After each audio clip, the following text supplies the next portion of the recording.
Secretariat IT పరికరాల కొనుగోలులో 325 కోట్ల గోల్మాల్. శాంక్షన్ లేకుండా ఖర్చు విజిలెన్స్ ఎంక్వైరీలో వెల్లడి. 6 నెలల్లో అంచనాలు రెండింతలు. విచారణ లేకుండానే అంగీకరించిన గత ప్రభుత్వం. టెండర్లు పిలవకుండా నామినేషన్పై అప్పగింత. ప్రభుత్వానికి అందిన విజిలెన్స్ రిపోర్ట్.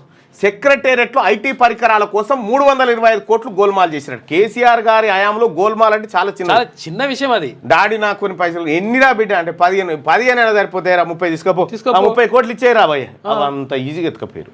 కంప్యూటర్లు ఉంటారు కదా, వాళ్ళ కథం చేసినట్టు పైసలు.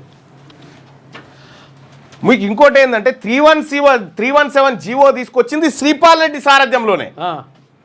రెండో విషయం ఏంటంటే అప్పుడు ఎప్పుడొస్తాయో జీతాలు తెలియకపోతే కూడా ఈయన సపోర్ట్ చేయలే.